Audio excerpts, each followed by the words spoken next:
Hey guys, this is Allison from Alley Creations. How are you? Please like, share, and subscribe if you haven't done so already. And if you get anything from my work, a connect dot, an epiphany, a mind-blowing moment, a new author to read, a new book to explore, please consider supporting my work.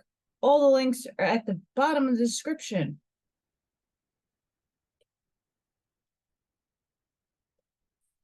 I had my mind blown again yesterday. I'm still like bringing it in, honing it in.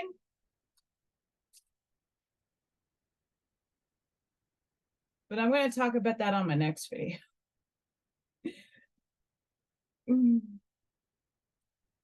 Let's just say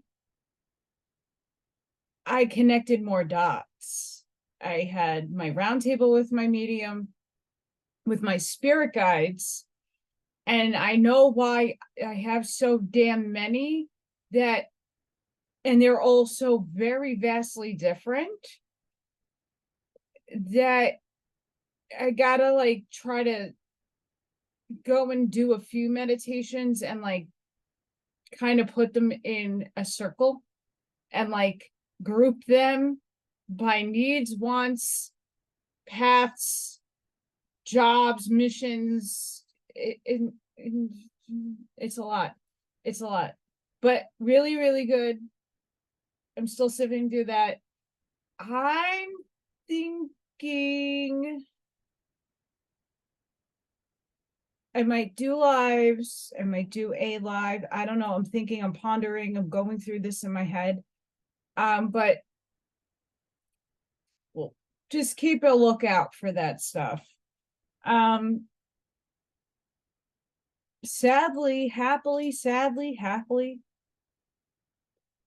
we're at the almost end of Why Are We Here? Almost. I don't like coming to the end of any Curtis book because, again, their work is incredible. And I'm cold. Hence why I'm all wrapped.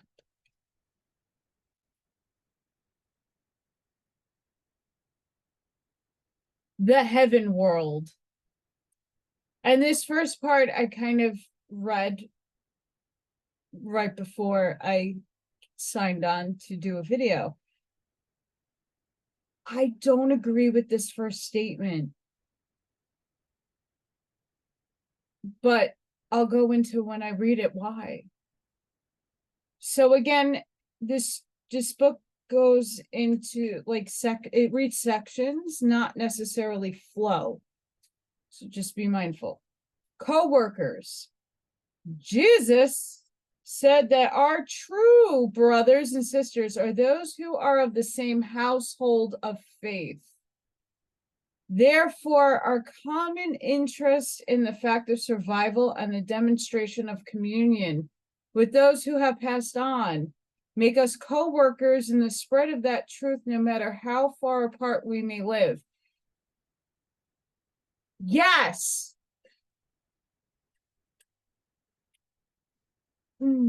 The thing with the twist of word, the same household of faith, I rather say the same household of truth and commonalities in that truth. I speak a lot about perception. We can all have the same faith, but people use that word like they use the word love. It's very askewed with 1,000 different varieties of what that can mean to anybody. It's not like the word F you know what that means. And people use that like a New Yorker in a plethora of ways, not even to be mean. It's just a way of life saying that word. This speaks to me what our commonalities are. Doesn't need to be the same faith in terms of religion or a pathway, because we all have different views and pathways that we take, but the end goal is the same.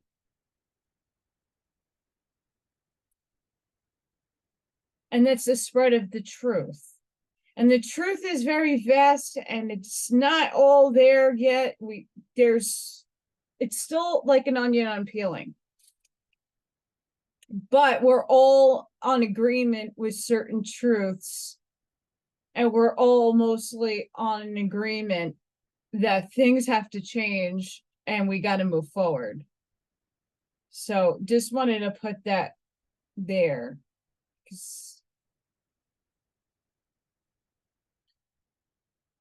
Again, we want to include Yeshua.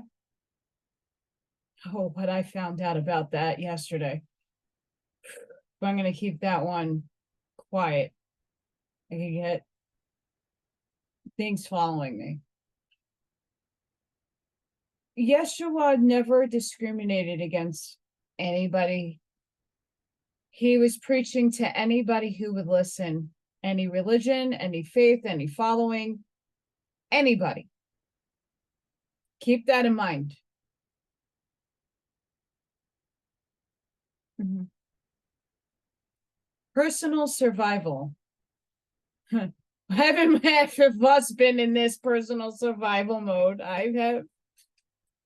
My hair is all kind of crazy today. I did a lot of artwork this morning.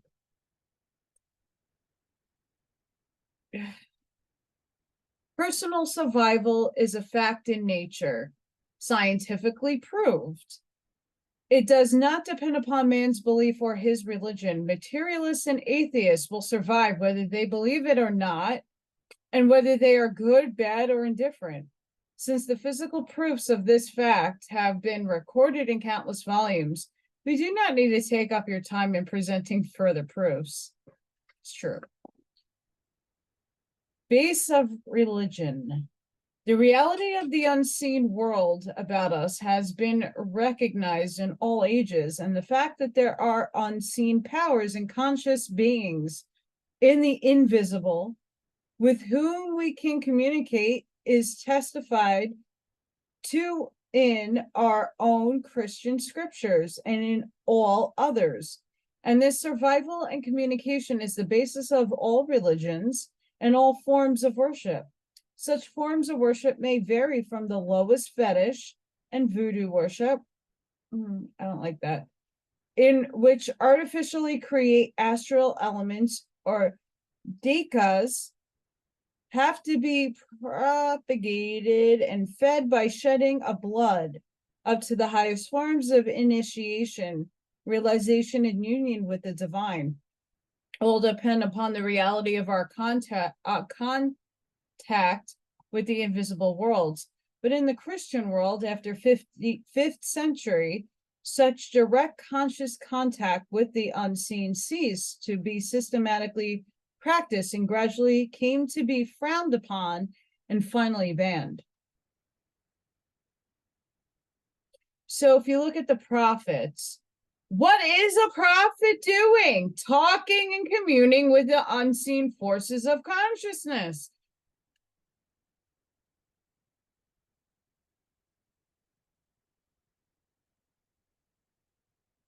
What did Elijah, Isaiah, especially those two, what were they doing? Channeling, talking.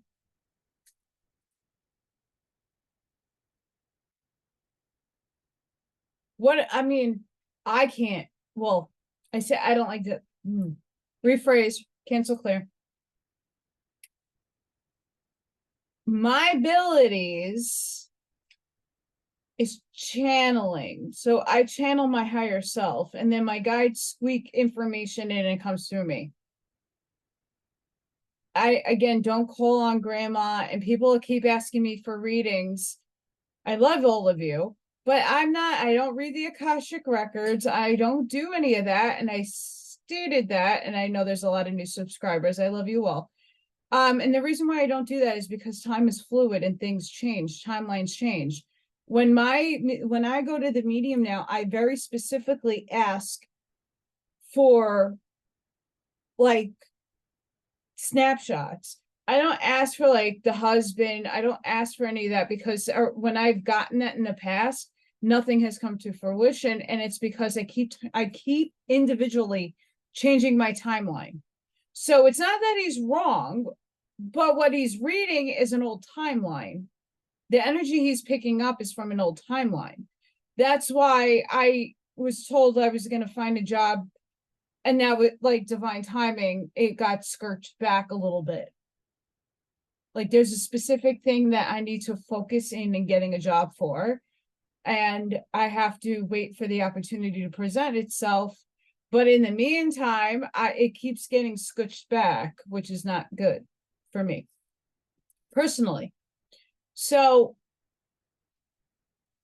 we got to understand all of us at some level can connect upstairs.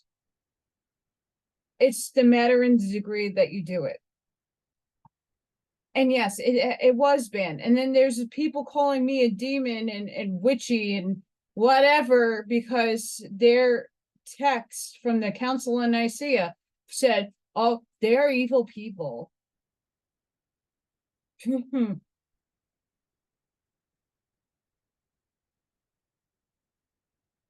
Stop judging. Spiritual hunger. It remained for psychic research not only to demonstrate that fact, but to organize it into a form of practice and worship. But for one's own inner spiritual growth and progress, it isn't not enough merely to demonstrate the fact of personal survival as a scientific law of nature. Its physical demonstration may satisfy the intellectual requirements, a logical mind, and certainly should dispel all uncertainty and fear and allay grief over the loss of our loved ones. But that is not enough, for a man has more than a mind to satisfy. He has a heart also, and that heart hungers for the spiritual food of love and the realization of God as a personal experience. Just as the mind hungers for the intellectual food of logic explanations of laws and phenomena of the world we see around us. And something more than mere physical demonstration is necessary for complete soul satisfaction. A higher contact is necessary. Biblical phenomena. As we point out in previous chapters, the children of Israel were given astounding physical demonstrations of psychic phenomena from the pillar of cloud by day and the pillar of fire by night. That's in Exodus. The direct, independent voice from off the mercy seat, Exodus, and the voice of a trumpet exceedingly loud, so that all the people that was in the camp trembled, Exodus. A voice which spoke face to face as man speaketh unto his friend, a voice so powerful that it breaketh the cedars and shaketh the wilderness, Psalms. They were also given examples of levitation and bodily transportation of living prophets through the air to distant places. Appropriation, 1 Kings and then 12 Ezekiel. And the materialization of the fingers of a man's hand and wrote over against the candlestick upon the plaster of the wall of the king's palace. And the king saw the part of the hand that wrote, Daniel, and many remarkable phenomena. Phenomena insufficient. But all these marvelous phenomena did not keep them from backsliding or from building a golden calf and worshiping idols. Why? Because they are mere phenomena, even though far exceeding in magnitude anything of modern times, did not touch their hearts and develop love, unselfishness, devotion, and true heart worship of God. They served in awe and fear rather than in love.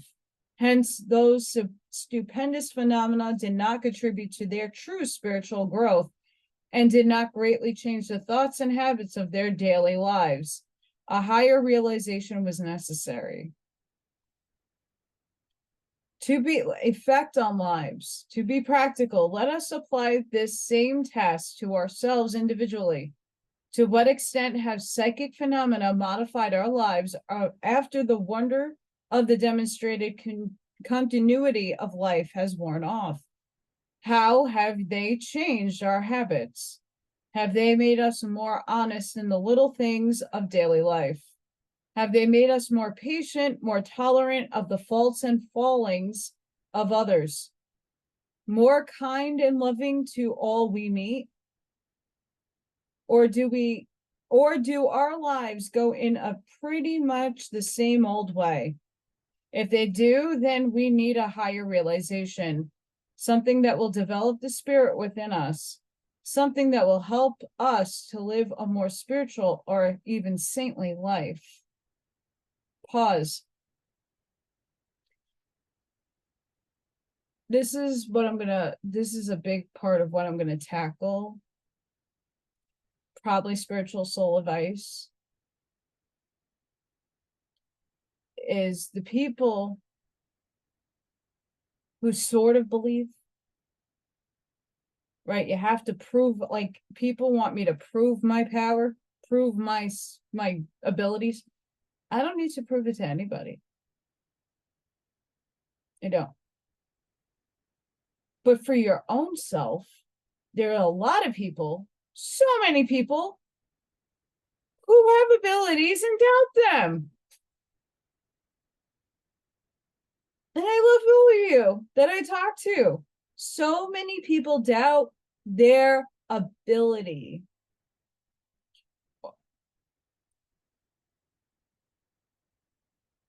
We are all divine. I hate to break that to you. It's the truth.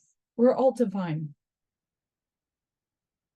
No matter where and what aspect you walk on your path, you come from source that is thus divine. Start living like that. You're not perfect. No one is perfect. We're human. We have flaws. We have personalities. We have ego. We got things that are still going to unfold throughout our lives.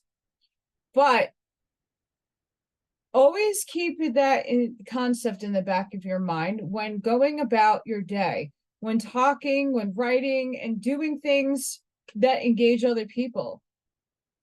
Are you walking a divine path? Are you speaking and sharing your thoughts in a way that God would? And again, not saying that, yes, you are a part of God and it's the experience he wants through you, but it's a mindset that you have to put and change within your aura, within your body, within yourself. It's way more than you can think.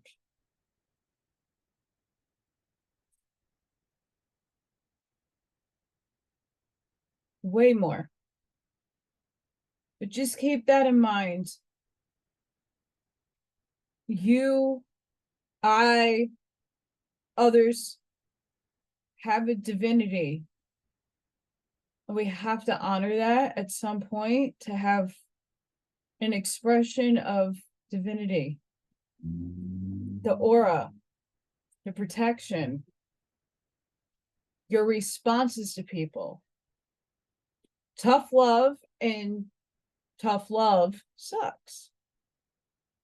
But then angels get angry too. Saints.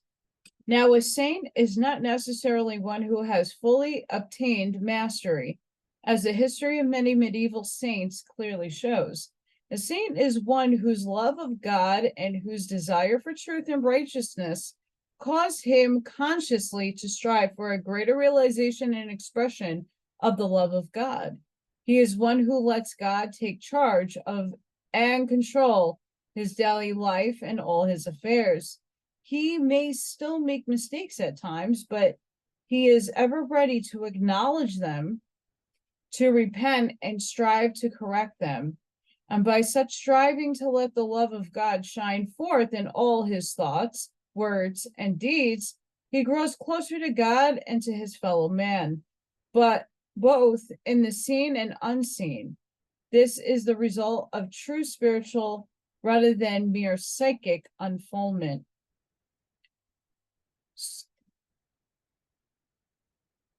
Take that last and just embody that.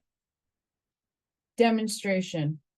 Physical demonstration is indeed a necessary and perfectly proper in its place today, as it was in early Christian church. In fact, it is the scientific basis upon which our higher understanding of the seen as well as the unseen worlds is built. But there is nothing spiritual in mere scientific demonstration of personal survival. Again, we say that a higher spiritual contact is needed and necessary. Life hereafter.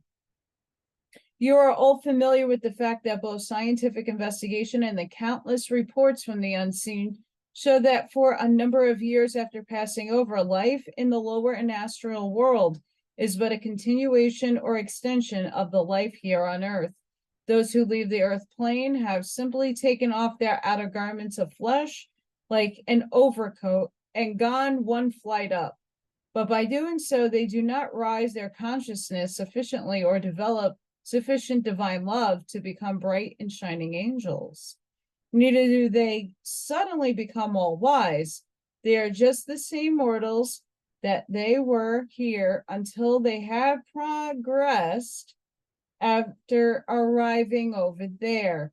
Hence, their judgment and their opinions give through their messages are not always wise or dependable. Thoughts still rule. It is true that those who have lived sincere and good lives here do not remain in the lower earthbound realms, but find themselves in a far more beautiful world than this, but still a sublimated counterpart of earth conditions. They are still interested in much the same things and have much the same thoughts and desires, and they will remain so until they listen to and follow the higher teachers over there and turn their attention from earthly to heavenly things and are purged from their earthly vibrations. Only as they consciously seek higher ideals and aspire to spiritual attainments through love of God can they progress spiritually. For merely passing from earth into the unseen world does not confer spirituality. Otherwise, disincarnate criminals, drunkards, and the insane would immediately enter heaven conditions, and we know they do not.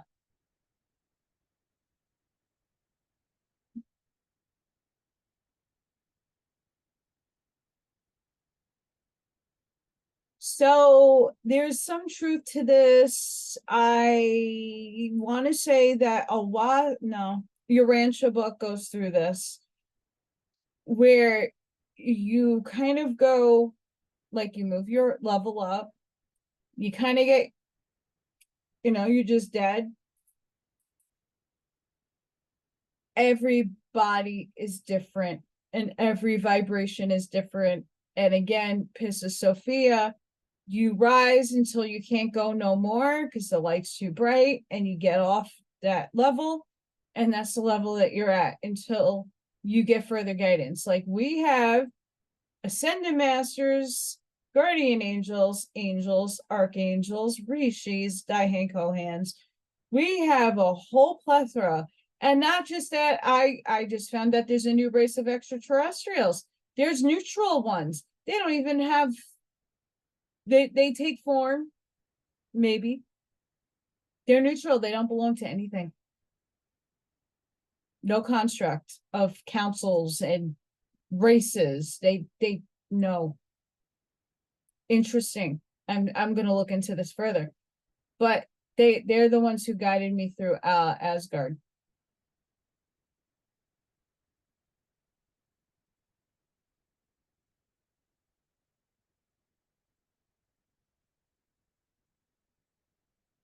Everybody's going to go somewhere different. Do not worry. Energy doesn't cease. And regardless, you're going to be able to connect with, or others will be able to connect with you. Don't, a lot of people get stuck on this concept, and they kind of make it, they kind of word it as if it's in a fear base. Don't let it make you upset. Please don't. Purgatory. The Catholic Church rightly calls this first stage of the afterlife purgatory. For in some phase of it, we all must remain until we are purged from the vibrations. Urantia talks about this. Thoughts and desires which hold us down to earth conditions. In fact, often for years, thousands who have strong earth desires do not realize they have left the earth plane, as the researchers of Dr. Wickland and others have amply proved. Only as their rates of vibration are raised can they raise to the higher realms of light and happiness. And only after they pass through second death, the death of the personality, this is spot on, but not the individuality, and have advanced beyond the astral world, can they enter real spiritual or heaven world from above the astral. I agree with that statement. But I wouldn't call it purgatory. Nothing about that is purgatory. Spirit messages. It is obvious that if our friends know about our conditions and affairs here on earth, they must stay in close touch with us. It is only natural that for some time after passing over, they should be intensely interested in our affairs. But after they have progressed to higher levels, they must come down to earth conditions to look into such matters for us. My mother and father say they cannot tell me much about my physical affairs without getting someone who is close to earth to look into them and report, as if it is difficult for them to come down and take on those earth vibrations. Hence, if we ask our friends only material questions, we hold them down to material levels. Therefore, when communicating with them, we should ask questions of a spiritual nature after how they are progressing over there and how they see we can progress down here. Then they are not held down to earth conditions. It often happens that through our studies and aspirations, we are further advanced spiritually than our departed friends.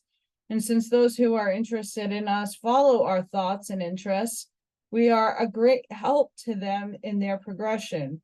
Many on the other side of life attend our lectures, and we have often been told by them how much they have thus been helped.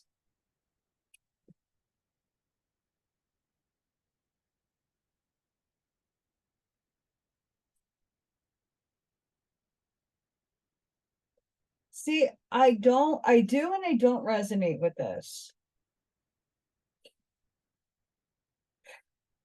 Even though I had a guide reading, like my parents, like I know my mom's like super advanced right now.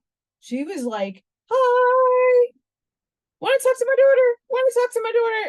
And I was like, medium, like tell them, like I talked to them in June, like just I got to get my guides in. Like what I need to know is from like the questions I had are from my guides because they're sassy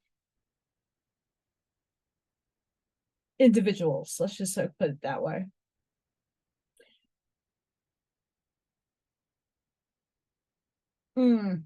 My father too. I know when my father's around me because his frequency is so high. I could feel his etherical hand grip mine, and then I instantaneously cry. That because I can't handle the vibrations he brings, and then he has to kind of look, but he's not coming down to lower his vibration to meet mine. I'm actually trying to raise my vibration to meet his. But I mean, if you want to take this, think about when you're thinking of somebody that has passed on and the song pops up on the radio, or you go and look through an album and they like a picture jumps out at you. Like, that's not by accident. You're finding pennies, you're finding coins, you're finding feathers, you're finding something that connects you to them. And many of spirit uses butterflies, birds, and small little creature animals to connect to you. They send a little fragment down, and that little woodpecker that's beep, beep, beep, beep, beep, beep, it's like my parents come through me with cardinals. But everybody's parents are going to come differently. If you lost your parents, children, whatever, whoever you lost in your life, I can't even tell you. I can't even just tell you how many birds and how many things I'm like, oh, spirit, spirit, spirit, spirit. It's a lot. Birds and animals. Anywho, I know I'm ranting, but I think it's very valid, especially this stuff, because perspective is good. Especially this was written again in the 1920s. It's progressed a lot since this, but they're still on it. Psychic faculties. Although some spiritualists call the astral world the spirit world, until they learn its limitations and its true relation to the higher worlds above it, we have shown that it is not the true spiritual world, nor are psychic faculties spiritual faculties, any more than the intellectual faculties or spiritual faculties. Neither do they take our consciousness into the spiritual world, but only into the astral world. Neither are they latent faculties which all will develop after death. Psychic faculties are merely the use of our five senses in the astral world. Hence, these limited faculties cannot take our consciousness higher than the astral world, any more than our mental faculties can take us higher than the mental world, until those faculties have reached up to the spiritual world and been illumined. Downpouring of the radiance of that world far above the astral, next above the mental. Spiritual growth. The question now arises, what constitutes spiritual growth? Our spiritual growth is determined by the degree of our realization of and our personal contact with God. And our contact with God is determined by the character of our heart's aspiration, our love for the true, the beautiful, and the good. And we have already shown that the only responsible object of our presence here on earth is the growth of our consciousness of what is the supreme good, which men call God, in our correlation with an expression of it. Begin here. Research has shown that our departed friends are in no closer contact with God over there than when they were here, except to the degree that they have aspired to, sought, and obtain such contact since passing over. For the mere passing over does not bring us into the presence of God or the Christ. Therefore, we must begin our contact with him here and now, whether we are psychically developed or not. For we do not have to wait until after death to begin that contact. Truth. This we can do through the higher realization of God, or our ray of his spirit, the loving I am presence within us. What to do? Let's see, I'm curious here. But just how do we go about making our contact with God? Not through psychic phenomena, as I said before, nor by the cultivation of psychic faculties, but through higher aspiration, through personal seeking for a greater realization and a worship of God. As you questioned the effect of psychic phenomena upon yourself, what effect does the possession of psychic powers have on those who possess them? Unless they seek the higher contact, do they, as a rule, live more spiritual lives than other seekers for truth? Does possession of psychic gifts, great as these gifts are, make them know as outstanding examples of those qualities that come from true spiritual growth? Are they notably more loving and kind, more unselfish, more happy and healthy than those who have no psychic gifts? Certainly not unless they seek spiritual unfoldment as well as psychic and live it in their personal lives. And that is absolutely true. It's absolutely true. We're all on the same level of playing field, right? Stop doubting what you have.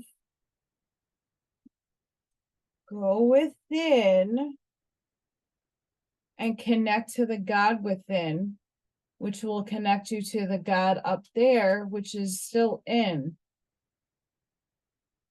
Stop seeking something outside of yourself and stop bashing. Well, I don't have ability. It's fine. You don't need them. Like I say, I'm no different from anybody else. I'm human. I just perceive things way differently from people, and I can see things. Does that make me any more? I don't go out there and scam people. I only give my advice with love and light, in hopes that other people might catch on and might get something from it positive. There are a lot of people who scam. Discern. Results. Have their psychic powers enabled them to accomplish results at all comparable to those obtained by such spiritually unfolded souls as George Fox, John Wesley, General Booth, Mrs. Eddy, and the late Reverend Dick Shepherd, for example? If not, why not? Because we repeat, the astral world is not the spiritual world, nor the source of spiritual power. Hence, contact with it alone does not bring spiritual power, nor produce spiritual growth. It is true that all those mentioned above had a certain amount of psychic unfoldment, but what a difference in the use they made of it and what they added to it. Spiritualist churches often complain of their lack of growth and progress.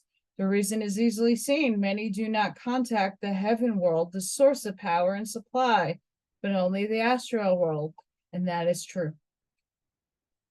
Consolation. In these remarks, we are not belittling mediums or psychic powers, nor their invaluable service to sorrowing humanity. We fully appreciate, because we have experienced it and know the wonderful consolation and the joy that comes to people on both sides of the grave through such faculties. For in many instances, such communication is of the utmost help to the disincarnate one, as well as to the inquirer. For instance, my mother tells me that my love for her bathes her in a warm current of spiritual force, which helps her to advance every time I communicate with her, and especially when I pray for her, which is awesome. St. Paul's experience. You will also remember that St. Paul communicated with the disincarnate Jesus constantly, for he tells us, quote, "But I certify you, brethren, that the gospel which was preached of me is not after man, for I neither receive it of man, neither was I taught it, but it came to me through the revelation of Jesus Christ," end quote. Even Jesus communed with Moses and Elias, and often went apart to commune with the higher realms or heaven world. Spiritual power. We do not belittle proper communications with astral world. We are only trying to make you think, to differentiate, to discriminate between astral and spiritual powers, as to whether spiritual powers come from and how it is obtained. All the great spiritual teachers and leaders throughout the ages no doubt possess psychic powers, but they add something more important to their use, namely spiritual realization and personal contact, not merely with the astral world, but with God, the source of all power, wisdom, and supply. Thus, it was God's power they manifested and which accomplished the marvelous results through them. not psychic power from disincarnate mortals. Not man, not immortal.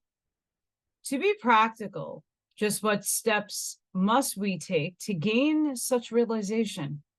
We must first of all realize that we are not mere mortals, mere human beings, but that we are spiritual beings here and now. For there is an individualized ray of God within each heart. The loving I am presence, or the Christ within.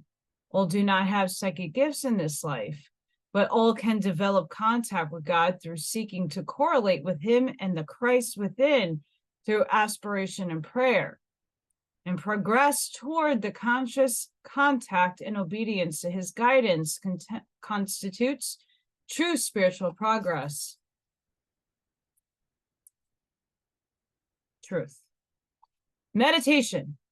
Therefore, just as some spend many hours a week striving to develop their psychic faculties, so should we seekers for the unfoldment of our spiritual faculties set apart a definite time each day for meditation and prayer for our spiritual unfoldment.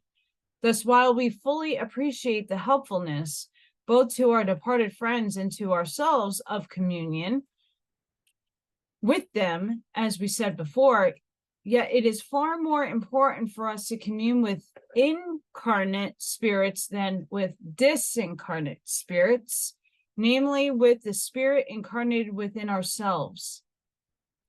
If they are to progress spiritually, our disincarnate friends should also be concerned primarily with their own spiritual conditions rather than the earth conditions around us. Pause.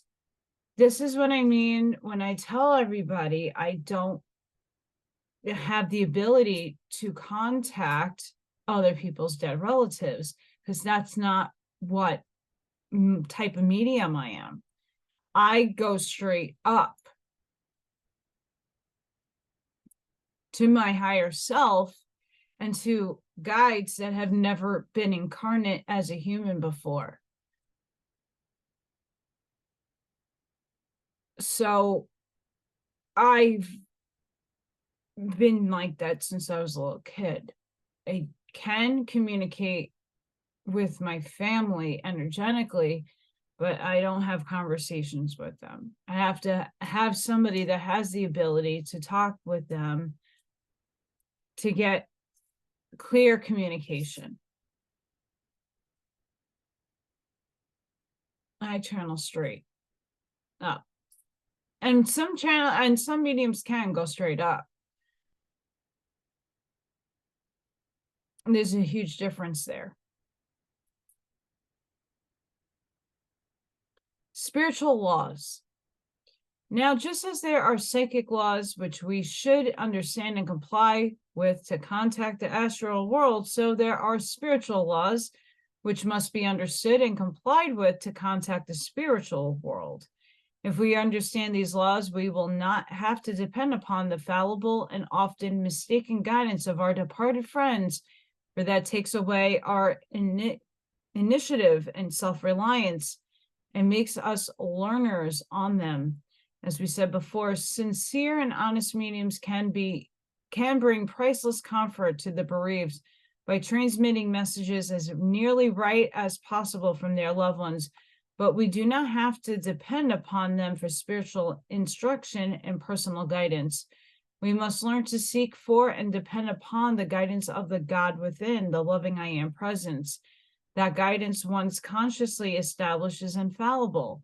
This is great aim of the higher realization, direct guidance by the incarnate ray of God, which is our real and spiritual self. Truth. I agree. Spirit guides. We know that some spiritualists say that they do not need to study philosophy of life, as their guides tell them all that they need to know. Oh, not mine. Oh, no. Oh. I got shut. Well, no, I wasn't even asking anything bananas. They want me to do the work. And I've always done the work. they all pointed out to me, they're like, listen, we're not here to, your life, you chose to have a difficult life. And you know that innately, right? They imparted to say that the way my mind works is that I have to have an experience and then sit with it to learn the lesson and to learn the deeper lesson and then the deepest lesson. And then once I kind of like consumed all of that, I'm ready to move forward. And when it comes to things in my life, nothing is a straight go to A to B. It's, I have A goes to B, and then C is the destination. It's not, I don't have a straight path to getting somewhere or get things fast. It's all because I have to sit with the understanding and have to sit and deeply analyze things. That's how my mind works. And that's how my spiritual progress works the best from their standpoint upstairs. Mm-hmm.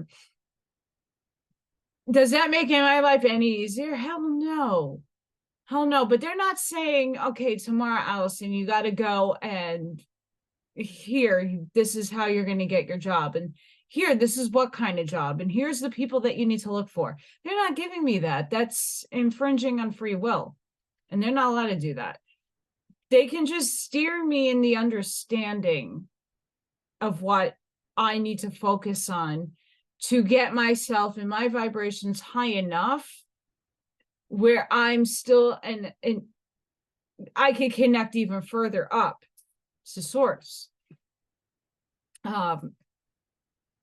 So just understand they're not going to give you all the answers. I sure know that mine aren't. They need you to work for what it is to obtain. And they're there to give you some nudges and some guidance and to keep you safe. Unless mine do. That doesn't mean my life gets any easier. You know, a lot of people are, I don't want anybody to be jealous or envious. What I have, the abilities, the things that I see, the things I've experienced, they're not to be taken lightly at all. It's not such, it is a blessing because it is of God, a source, the prime creator.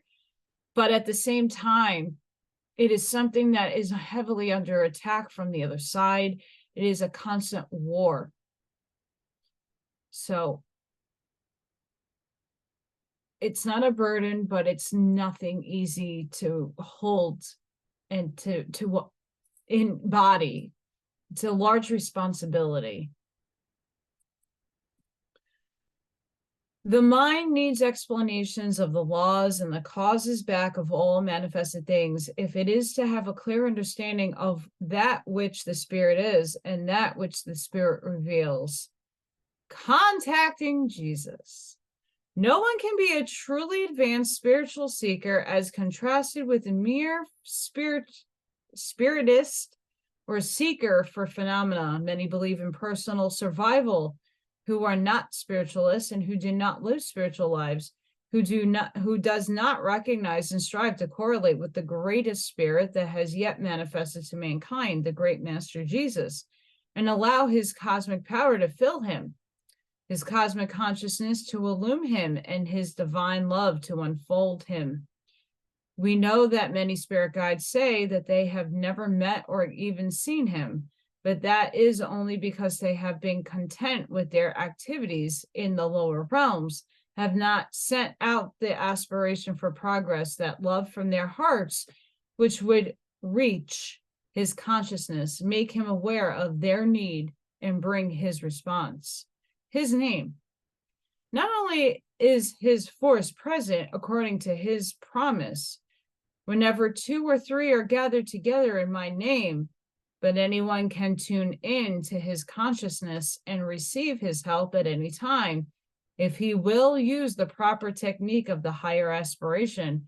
For just as your love and mental wireless call for your disincarnate friends, reach them and brings in its response, just so surely does your love and spiritual wireless call reach him and bring his response. Prayer measured. These calls are not mere imagination or metaphysical speculation, but are actual currents of force which can be measured with appropriate instruments. In Washington, we have a radionic instrument using radio tubes, which measures vibrations up to 50 million cycles. With this instrument, in our experiments one day, we took the reading of Miss Curtis, validity index, vitality index, and found it to be well within the normal range at 37. We then repeated our healing prayer and meditated for a few moments after and on contacting, being filled with the powers invoked. When we felt the answering vibration, we took another reading of Mrs. Curtis' vitality and found that it had risen from 37 to 48 just through the power of that prayer. Then I concentrated the force upon her more directly, and her vitality rose still further up to 60, or nearly double the normal reading.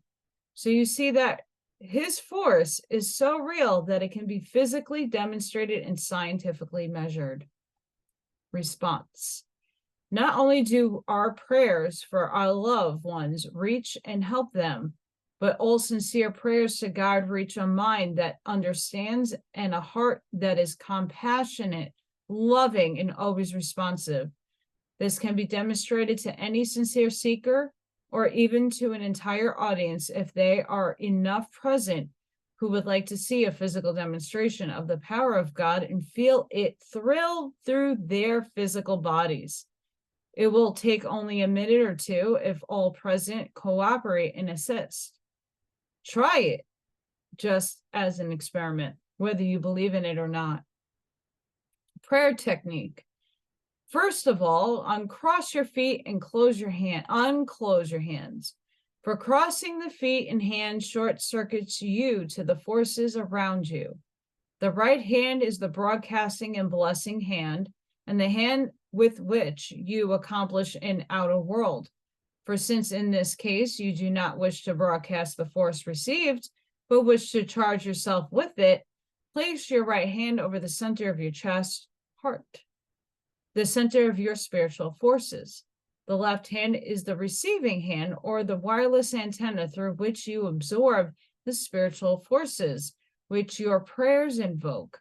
Therefore, hold the left hand up comfortably opposite the left shoulder, with the elbow bent and the finger spread and the thumb pointing back over the shoulder. While holding this posture, repeat the prayer of light. Remember that it is not only your sincerity, but the intensity of your love and aspiration that sends your current of spiritual force shooting up through the lower realms like a skyrocket to contact the plane to which you aspire.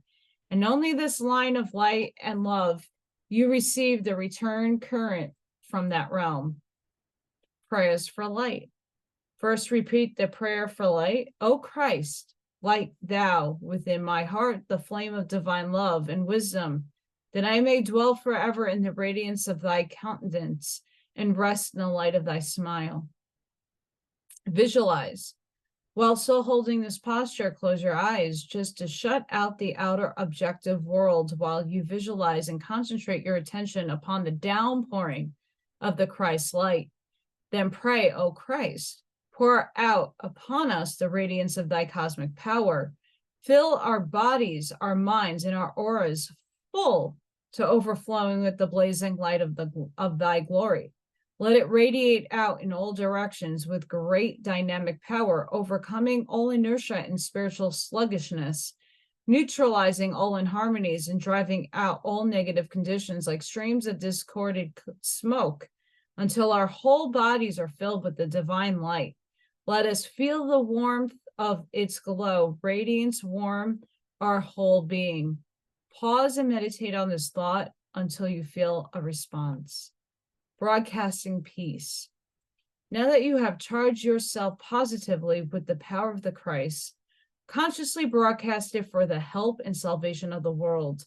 Although the foundations of our civilization are threatened with the possibility of a new world war, it need not happen if all those who are in praying and working for peace and brotherhood will consciously use the power of the prayer to neutralize it.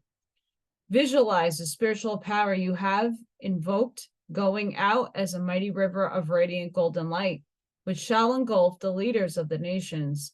See it especially focused on the leaders of the nations, neutralizing their war thoughts, their national pride of aggression and aggrandizement at the expense of others, and bring to them a realization that only through love, tolerance, brotherhood, and cooperation can all nations of the world prosper and progress, and civilization be saved. Thus can the power of heaven and world consciously direct and applied save the world. Amen. Physical proof. We ask all who felt downpouring currents of force or the vibration of the warm current of love thrill their bodies to make a written record of it. That is a physical proof of the objective reality of the forces actually invoked through prayer and cooperation. And once these forces have been felt, you will never forget it the longest day you live. And you can tune in to them again at any time by recalling the moment and visualizing this scene. Use it. And now that you have charged yourself with this Christ power and blessed others with it, put it to use in your own lives. Determined to do something every day, beginning this very day, to demonstrate your realization of that power. You have been blessed and refreshed and stimulated by it. Now radiate it to others. Use every opportunity to say something or do something kind for someone. Amish mindset. Amish mindset.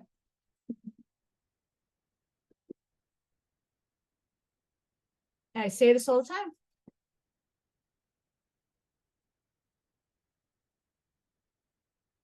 I say it all the time. And I do see it in some people, and it's beautiful. Remember, your energy is a click. Every day, I make sure that I'm supporting the people who support me. Every time people have an energy exchange with me, I'm always trying to do the best that I can. And again, we're human, we have limitations. But we always seek to do the best attempts possible to have energy exchange. Let's not worry about what we're getting back. What are we doing to help others? And it could be little as a like, because that like, that share, that comment, other people see it. And the more that happens, the more people who do it, the more others who may need to hear it, who may need that message, will get it. It's a chain, it's a web of energy. And just by you doing this, can help somebody else without you even thinking a second thought about it. Most people just like something because they connect with it. Other people know if they click it, that it might reach to somebody that they need that message. And that could be a repost on somebody that needs help. Somebody's pet got lost. And it's always the same few people I always see with the best, bravest hearts to go on their page and say, did anybody see this dog? Anybody see this cat? My bird's missing. This is this. People are always out there to help. Even if you can't financially help, people, I always share people's gives and goes, GoFundMe, all those things. I try, if I see it and I capture it, I will repost it, because if I can't help, someone else might be able to.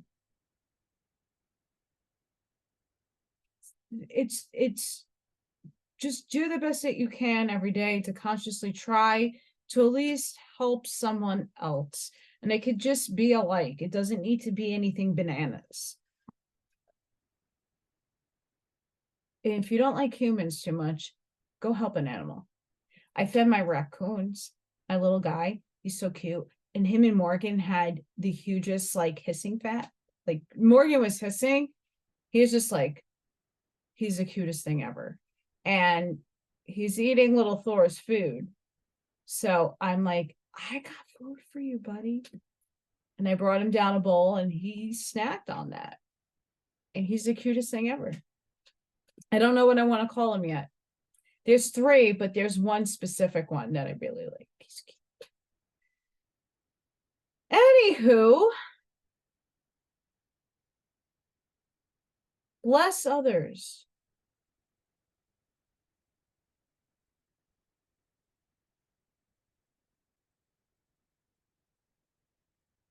Try to see in everyone the ray of God he has incarnated to manifest. No matter how much it may be obscured by outer conditions or how little of it he may be manifesting now.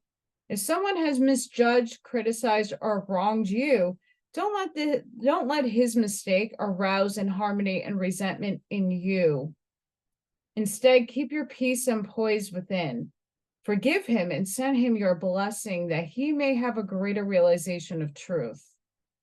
Then forget the incident, absolutely refuse to think of it, and respond to it over and over again.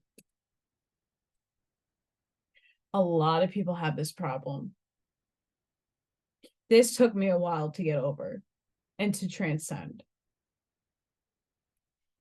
And not because I take to my own talk. I don't really care too much, really at all. If people call me whatever, how many times people call me demon, I'm a demon worshiper, I'm a Satan worshiper, never really affected me. The only time that it got to me was when I was in the workplace, and that the people that hired me, who controlled my paycheck, were the very people that were like, and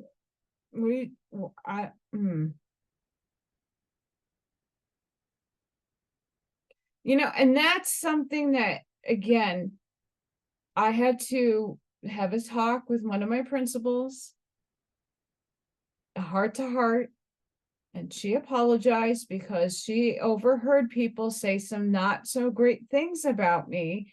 But when she saw me in action and saw what I was doing with the children in the classroom, how they engaged with me and they loved playing and learning from me, she saw that whatever people were saying, it was out of ignorance.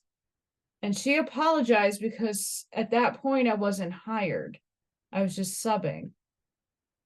And again, this is something that a lot of people have a problem with. This is something that happens on this channel in Telegram all the time.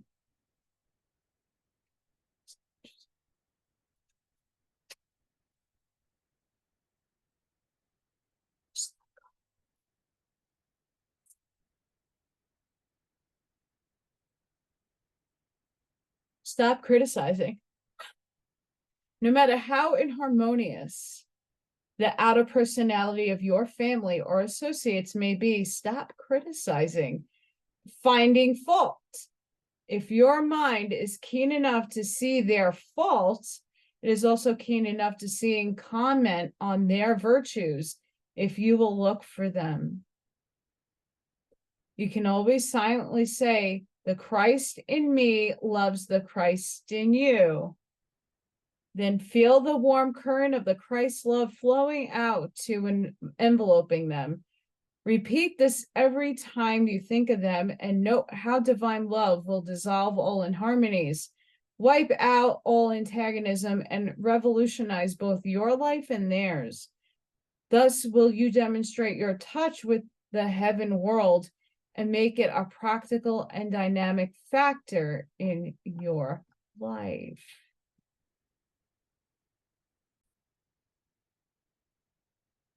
Christ in the daily life. Refuse destructive thoughts. In these days of tribulation, when the earth and its humanity are passing through great changes and many dire events, it is not a time to fill our minds with such troubles by enumerating them, nor is it a time to prophesy dire changes in the near future, even though they may be destined to come. Much less is it a time to select any one person, ruler, nation, or condition and pin upon him or it the full responsibility for the deplorable conditions in which the world finds itself. Blame no one. It may be that there are those who make themselves channels through which selfish and destructive forces focalize and manifest. Yet the evil in the world today is not attributable to any one man, nation, or condition, but it is the net result of the negative conditions generated by all humanity. That's true. Who, like sheep, have strayed from their shepherd and can no longer hear his guiding voice. And without the realization of his guiding presence and loving care, they are overcome with fear. In fact, it is at the bottom of the most of the world's troubles today. Fear dominates. Among nations, there is fear of invasion, fear of another's greater armaments, fear of another's territorial ambitions, and ruthlessness in obtaining those ambitions. Its politics, there is fear of one party's or policies being dominated by another. There is fear of one class exploiting another class. Among individuals, there is often fear of sickness, fear of poverty, even fear of old age. All these fears arise from a lack of realization of the Christ and his power, supply, and rule. Probably 95% of man's fears never materialize, so only 5% ever have to be faced. Attitude change. And once the power of the Christ is realized, one is so changed that he is no longer the same person who had the fears. This changed attitude toward that which was feared changes the whole course of one's life stream, which seems to be carrying him toward his fate. So even through the 5% do materialize, they will not have the same effect on him, and his reaction to them will be positive and constructive instead of negative and supine. Putting on Christ. But just how are you to learn to utilize the power of Christ within? What is this Christ within? It is your personalized ray of the cosmic Christ. It is the perfect spiritual being, which is your real self. But just how are you to put on Christ? For ye are all one in Christ, as St. Paul tells us. This means that you must claim the perfection of the real or Christ self within. Then you can enter into the state of Christ consciousness, the realization of the Christ in you, which is waiting for recognition and expression. Then, like Jesus, you must be about your Father's business.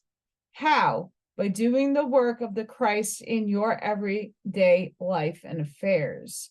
This work is to purify, uplift, and redeem the personality and ultimately all its contacts. Be aware of his presence. How is this to be done? Fundamentally, by consciously striving to let the Christ manifest through you in thought, word, deed, including the tones of your voice, as a result of your continual awareness of his presence within, where he observes every action, word, and even thought.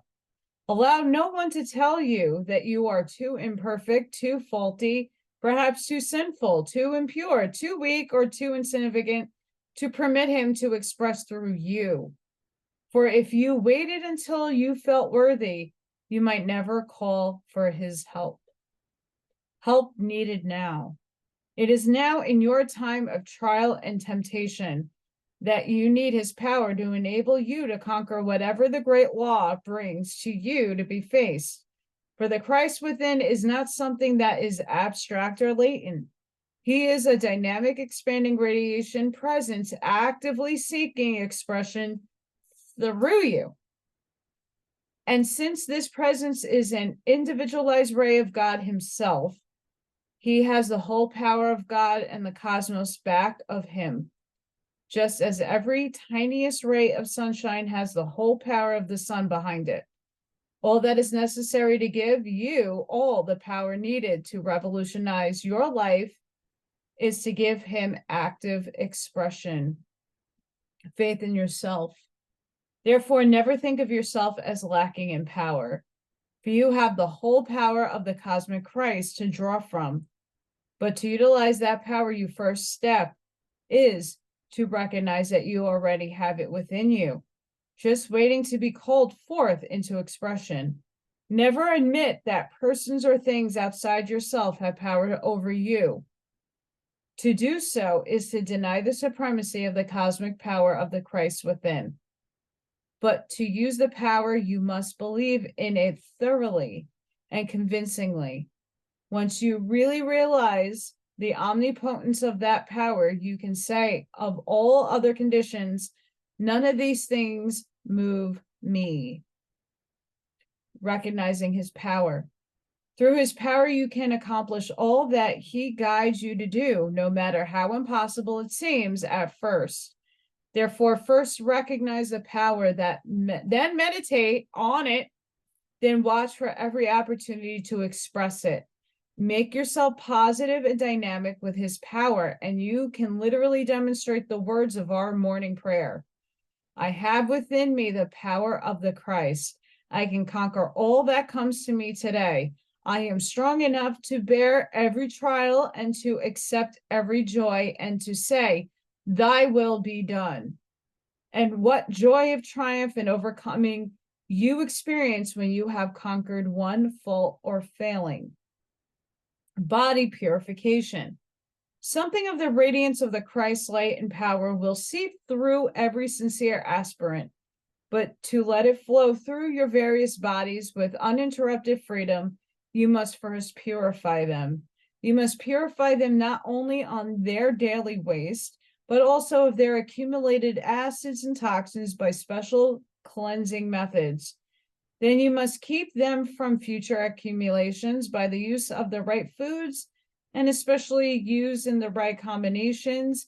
If this is understood and practiced, it will not be necessary to diet, but merely to use the right combinations and proportions to produce the proper acid-alkaline balance.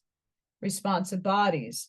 As your bodies are thus purified and fed on, live, and vital foods properly combined, they become uplifted in their rates of vibration, become stronger, possesses greater endurance, and enable you to experience the joy of living. They also become more sensitive and responsive to the Christ impulses within. Your bodies are thus redeemed from their former bondage to sickness and suffering. And what joy of overcoming your experience when you have conquered and in harmony the body may be experiencing. Thus do you do the work of the Christ, purify, uplift, and redeem in your body. Pause. I'm going to say this about diet and stuff, because there is a culture out there that is really, really, really unhealthy. Everybody's body and chemistry in your body is different. There are some nutritional needs that others don't need, and there's other nutritional needs that people oppose. For instance, the vegan and the meat thing, right? Or people who have gluten intolerances or chemical intolerances or allergies. Please, whatever it is that you consume, bless your food. Thank the animal and the plant, because plants are sentient just as animals are. You might not think so, but when you rip the roots out from a carrot and eat the carrot is now dead, and the carrot did experience death because you're taking it out of its source of life. Be aware that when you put your vibration and thanksgiving onto your food and water and whatever else you consume, no one should be judging. No one should be looking at you, your body. Everybody's bodies function differently. There are some people whose bodies are not barely functioning. I know for myself, I got diagnosed with RA at 22 years old. And I've had those symptoms when I was 16, and they thought it was because I was dancing. I was a ballerina. I was doing dance competitions my whole life. And they always thought, oh, well, like that's hard impact on your joints. Maybe stop and see what happens. No, it just got worse. I'm saying this and I'm sharing this, same thing with my thyroid. Saying this to say, I also have food allergies. I have allergies to a lot of bizarre things. There's a lot of food that I wish I can consume, but it gets me sick. Everybody's different. We got to take away the what is right and what is wrong. And everybody has a cure-all, end-all. It might work for you, but it might not work for the next person. Everybody should be on their own journey of how to balance the diet for themselves. It's nice to give hints and tips and whatever. But again, we have to be more mindful with that. Not everybody can eat what you can, and not everybody can tolerate some of the things that you can. I could tell you what, when I tried cleansing and detoxing when I was 23 years old, I would make these shakes with greens and all these herbs, and I would get so nauseated and throw it up because it's just not meant to be in my palate, right? As I got older, my tolerance level to things that are extremely bitter are a little better. But there are things that we want things to taste the way we want it to taste so that it can go down easy and not come back up. So just take that in mind, guys. I'm trying to be lighthearted here too. My mom, my adopted mom, battled with her diet her entire life. My mom was extremely obese. She was over 300 pounds. And my father was also overly obese. So I understand the struggles of diet. I understand the struggles of trying to implement the right things and trying to get the right results. But just understand, though, on a just a basic level, because this is something that really imparted on me. Do the best that you can on an everyday basis with what you have available to eat. Because I used to sit in my house last year and get really upset because everybody has these healthy things to eat and I don't. I'm eating what is given to me. I'm eating that I can survive, but I blessed everything that I ate, and I thank and was grateful for what I had. And that's not to say I still don't do that. I do that on an everyday basis, and you should be doing the same. You can't look at somebody who is poor on the street and just eating out of the garbage. That's a reality. That doesn't make them any less Christed, doesn't make them any less more connected to God than you. This is something we need to kind of get over. That all these holistic things that cost an exorbitant amount of money that a lot of people just don't have. Stop throwing the miracle in someone's face because they can't afford it.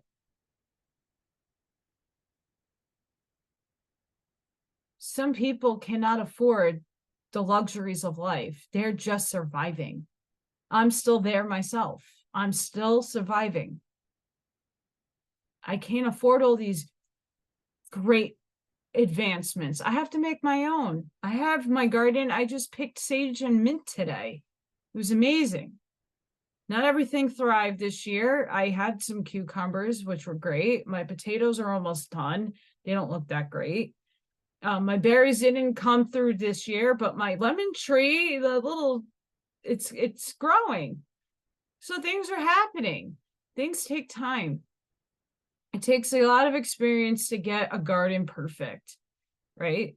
But it's just the fact of starting one and trying, making the best attempts possible. That's all is expected of you. So please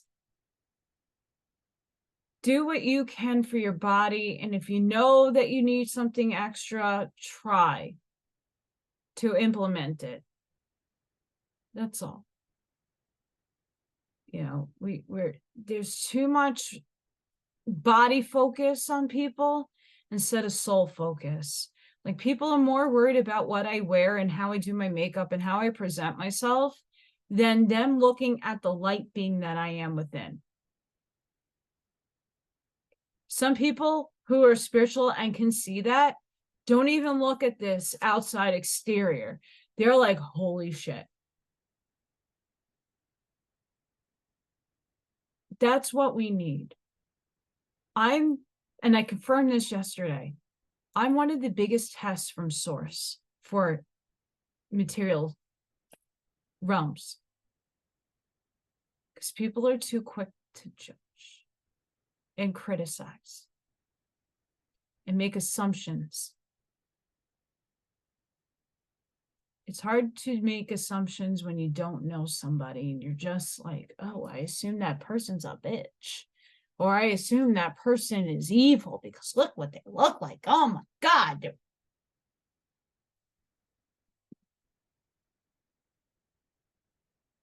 Archangels wield swords, don't they? Home protection, by the way. Just, it's something that I'm seeing a lot of, and I've been seeing for a long time with the food. Everything's sentient. Like I said in other episodes, I could pick up a pen. Someone created this disco ball. Go watch my short. Someone created this. It is of source because it's a creation that happened and manifested here. Anywho, refuse to admit. Secondly, you need to purify your mind by purging it of all negative and destructive thoughts. This is the hardest one we all have to deal with, and this is the hardest thing for humans possible. Period. End of story. This you can do first by earnestly praying for and responding to the mighty flow of peace, harmony, and love from the Christ within. Then keep the mind pure by refusing to admit into it or responding to any thoughts that do not measure up to the ideals you have set for the standard of your life. For all thoughts presented to your mind are not necessarily your thoughts. Many come from the thought currents of the community surrounding you. But if you admit them and dwell upon them, then you make them yours by adoption and thereby become responsible for them.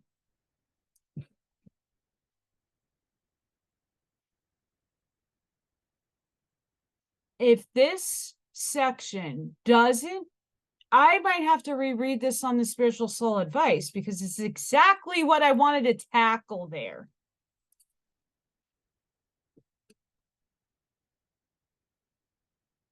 When you're a part of a group, a community of like-minded individuals, and of course, you can't control what other people are thinking and typing and throwing out there to the chatmosphere, as Miss Nej would say. Understand though, your response, is it positive? Is it negative? Is it a complaint? What is it that you want to convey? And now think before you type, is this something that's going to help people? Is this something that would be upsetting the mass whole? Is this something that would be godly, like Christ-like to say? Is this something valid as a complaint? If it isn't, don't write it. You can have the thought, don't express it, because it becomes other people. It like ricochets, and other people start feeding into that. And there comes the energy that you don't see, you don't even understand that it's there, and it affects other people.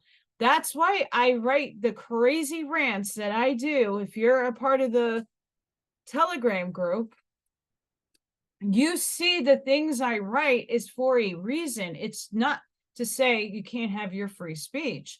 It's to say, is this really worth arguing over? Is this really worth you having the last word just to fill your ego?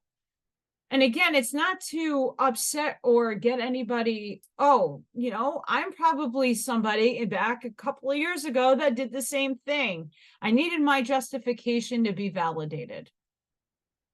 So I would go out there and I would complain, and I would, see who would feed that thought, right? We all did that. It's not to place a judgment on anybody at this point. It's just to say, like, consciously think about the things that you are giving your energy to, things that you are putting out into the universe. It really does affect everybody, and on a bigger scale than you might believe. Because you don't tangibly see something doesn't mean it doesn't exist. It becomes metaphysical. We all need to start thinking, be real about your thoughts, but what you're putting out there, what you're putting out there makes a really big difference. And we're in a very difficult time right now where too many things are happening at once. We knew this was going to, a lot of us in the political sphere knew this was going to happen. We had time to really collect ourselves, and now we're being tested. Are you passing your test? Are you going within? Are you consciously aware when you're typing what you're saying? I have to, and I'm, because I'm dyslexic and because I misspell everything and mistype things, because I'm like, have to get my thoughts down. I have to reread and reread and reread before I press send. And I only do that because I'm making sure with what I'm saying is coming from my heart. Please try to do the same. I implore all of you. I don't care how long this video goes. This is really important. We're at a juncture. Everybody talks about ascension. Everybody's talking about moving forward together, and we want this harmonious world. We can't get there if everybody's still stuck in this paradigm. We're here to create this new world. How do we create it when there's still so many things that are being projected that are holding us back?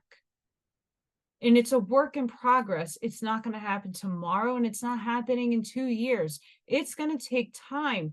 But with practice starting now, using this book as a tool will help you, will steer you in the right direction. You first have to believe in yourself. You first have to feel worthy. You first have to empower yourself with understanding you are divine. You have a God spark. You are the ray of light. You are the Christ within, the Christos. Once you really understand it, envelope it around your body, give it a hug. you'll start resonating with it more and more and more. No one's perfect. None of us have perfect pasts. I always say this, we're the devil in someone's story. Look beyond that stuff. They were just experiences because your soul needed that growth and needed that experience. Don't dwell there. Don't look back on it as, yeah, it shifted things in your life and it probably shifted you for the better. Even if it's the worst heinous thing, we have to start forgiving ourselves, releasing it, forgiving it, and moving forward. Because when we dwell here, we're not moving forward, we're stuck. Open your heart, because this next part is going to even get better. If bits of gossip, which are usually derogatory, are whispered to you, you should either refuse to listen or you should neutralize them by relating very positive something constructive or complimentary about the person mentioned. In fact, it is well to make a definite practice of always looking for something complimentary or encouraging in all your friends and members of your family. If something unkind is said or done, say or do something kind to offset it and thus shame the doer. And in general, whenever inharmony or criticism arises in the family or social group, if you will start complimenting instead of criticizing, you will revolutionize, uplift, and redeem the family and group life. Try and see.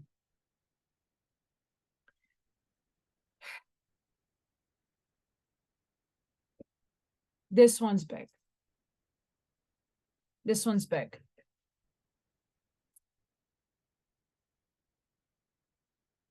I steer in the way of being logical, and constructive criticism. I use that a lot.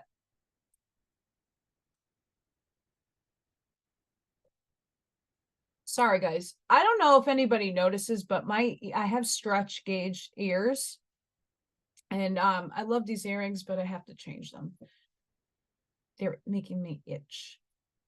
Anywho, this is a big one.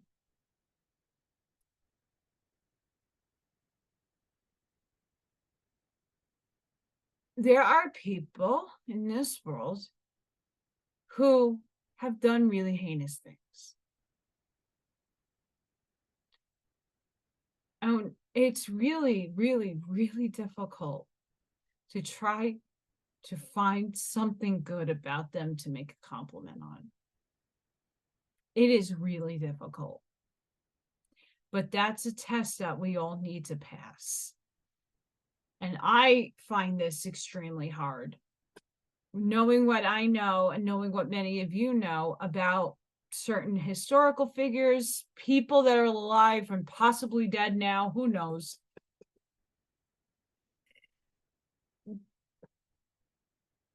These things are the hardest. And that's a challenge we all need to try one day.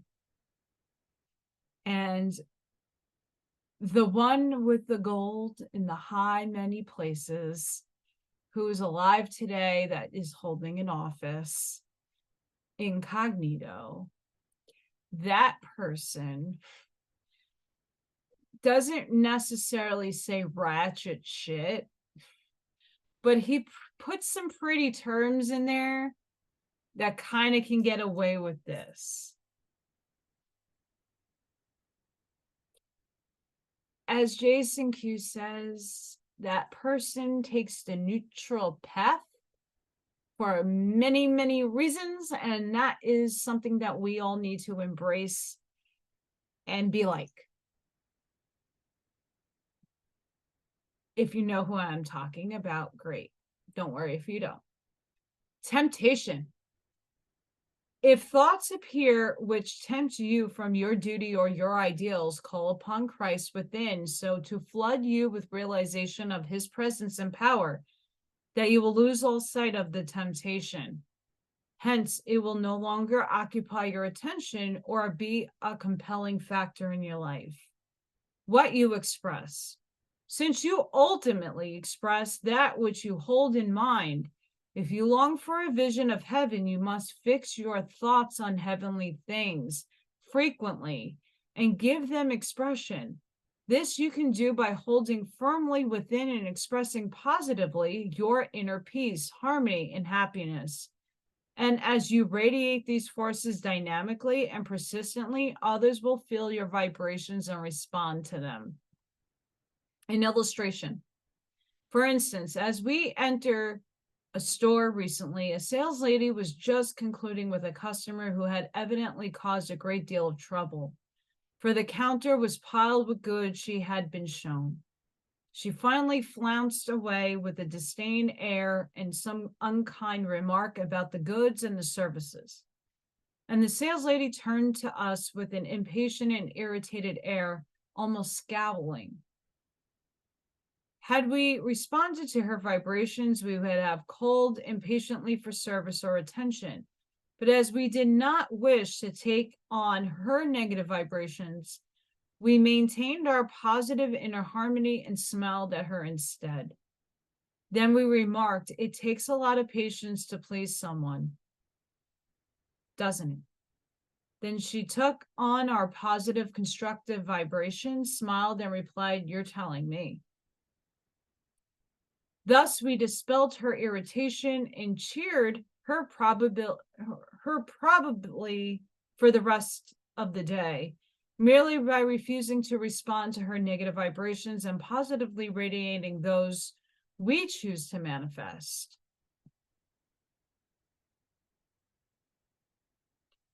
Keep positive. But if you lose your consciousness of the inner peace and harmony of the Christ within, you may become negative and readily take on the inharmonies of outer conditions. Then those things do move you, often very much. When dominated by those outer vibrations, you may swear that there is no such state as heavenly bliss. You may react so inharmoniously that life and work seem a veritable hell. But it is only the character of the thoughts and reactions you permit to manifest through you that determines whether your life is a hell or a heaven. Yesterday, during my reading, my Bigger Than Life Black Bear guide was concerned about something extremely on the same lines as this. It's because I had so much adversity and things I had to face at a younger age and things that I had to do by myself, that everybody else around me has a husband or has family to come in and save the day. I had no one, right? So in my current state of mental thinking, I'm trying to keep positive, but I'm feeling like I'm repeating what I just had to put away, because things are not, I keep applying for things and nothing that I would like to do is coming to manifestation. And it's not frustrating. It's just like, okay, what am I not doing right?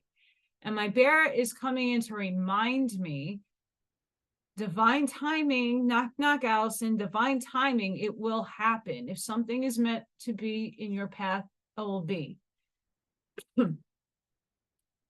Again, I'm midway through my life. Yeah, I can get a busy job, but that's not what I'm here for. That's not what my purpose is. And I have to wait to get into my purpose. In the mundane world, not my spiritual self. My spiritual self is the mundane life, like everyday functions, me needing to pay bills, me needing to go out and fix. Now my car is not working that well. I have to jump it every time I want to move somewhere. So these things have to be taken care of, but I have to change my mindset and say, in divine timing, things will come when it's supposed to. I just hope I don't have to wait 10 years. And and again, these are things that we're all working on. So trying to keep positive is not easy when everything is being bombarded at you, right? Like, how are you going to pay your bills? How are you going to eat? How are you going to do this? How are you going to do that? Day to day, we have this happening all the time. It's to reset your mind space. It's to reset. You feel, like my bear reminded me, he's like, guess what? Change your mind. Change your mindset. It's okay. You're human. It's fleeting. It's a fleeting thing. Things will get better.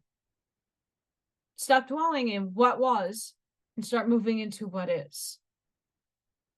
And I'm like, okay, cool.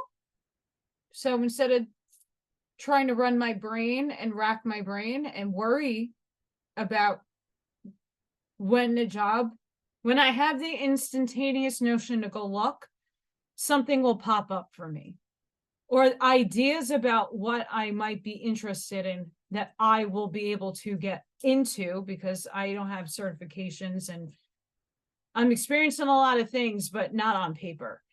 So I have to find what resonates and what vibration I pick up on. In the meantime, I'm creating and making artwork. I love that. This is my heavenly place. This is what makes me so happy when I'm in it. I don't even need to think. That's a lot of my meditation is done when I'm working and putting and making and being creative. And that's just I make paintings. Like that's how you kind of trick your head. Do stuff you love. Anywho, we're almost there. Heaven or hell? Hell or heaven? Once realize this, and you will discover that you can transform the hell you have produced into the heaven you desire by purifying your thoughts and refusing to react to those which are negative. By doing so, you raise the vibrations of your mind and send out such powerful constructive vibrations, that you do the work of the Christ, purifying, uplifting, and redeeming in your mental world. And what joy of overcoming your experience when you have consciously conquered one inharmonious thought. It's big. And when you realize it consciously, it's even bigger. Emotional control. Thirdly, having purified, uplifted, and redeemed your body and mind, you need to do the same thing for your emotions. First, recognize that all the negative emotions, such as anger, hatred, fear, jealousy, envy, are not your emotions, but those of the animal through which you have it manifested. Therefore, when you find yourself responding to inharmony or irritation, refuse to react to them, or they will grow into anger and hatred. And these will poison not only your mind, but your body. Instead, say, "Oh Christ, fill me with thy peace and poise and power." How to conquer. If fear assails you, immediately replace it with the courage that is born of the realization of the mighty power of the Christ within. If jealousy arises, replace it with a realization that you have the immortal love of Christ within, and that therefore the lesser love and admiration of others is not essentially to your happiness. Constructive emotions. Then you will respond at once to the constructive realization that God is love, and therefore the Christ within is also love, holding nothing else in mind. While feeling and responding to his love, you cannot be unloving to anyone or anything, for you cannot feel love and antagonism at the same time. One neutralizes and excludes the other. If some particular person does not express as much love for you as you think he or she should, you can realize that the Christ within loves you, even if the particular person does not. If you live in his world of love, you are enfolded in that love, and it protects you from all else, for it knows no opposition or defeat. Happiness from within. If you are unhappy, realize that your happiness does not depend upon outer conditions or persons, but comes from correlation with your Christ within. When you cease to believe that your joy comes from external things, then you are ready to respond to the joy that your oneness with the Christ gives. That inner joy is constant and unchanging, hence is unaffected by conditions or persons in the outer world. Then you will cease to be swayed like a reed in the wind by conditions outside yourself, for you can still smile even though the sun is not shining. Your joy and happiness depend upon the degree of your realization of the constant and unfailing inner joy of the Christ. Therefore, cultivate that realization by meditating upon it and constant efforts to express it. Thus do you work of the Christ in your daily life by purifying your emotions, uplifting your heart, redeeming your life through the power of the indwelling Christ. Life is too brief between the budding and the falling leaf, between the seed time and the golden sheaf. For hate or spite, we have no time for malice and for greed. Therefore, with love, make beautiful the deed, fast speeds the night. Life is too swift between the blossom and this white snow drift, between the silent and the lark's uplift. For bitter words, in kindness and gentleness, our speech must carry messages of hope and reach the sweetest chords. Life is too great between the infants and the man's estate, between the clashing of earth's strife and fate. For petty things, lo, we shall yet, who creep with cumbered feet, walk glorious over heaven's golden street, or soar on wings. And that is the end of Why Are We Here? I know, I'm sad. But I tried to impart some of the things that I incorporate within my life, the things that I'm struggling with, because again, we're human, right? This is a lifelong, soul's long journey. This is not something to beat yourself up over every day, right? It's to forgive yourself, recognize how you're projecting, what's going on with you. Look at yourself in the mirror. And tomorrow I'm going to be doing a spiritual soul advice, very much about what I'm talking about now, but more in depth, about empowering yourself, stepping into your power, self-acceptance, self-compassion, because this is the energy that is actually hitting everybody right now, and it's coming up and it's sparking a lot in people. And I want to be able to just give my personal examples, what I use to help myself. And again, what I use might not be what you use, but I got some interesting tools and tips yesterday to help me with my moving forward. So I hope I can impart that goodie on you tomorrow. But right now, sending each and every one of you love, light, protection, and shielding. Put up your disco ball. I know this is silly, but if you visualize yourself in there and all the negative energy going,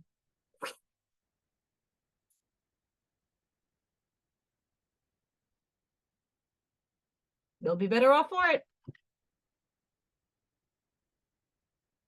Hope all you guys got something out of this book. I really loved it.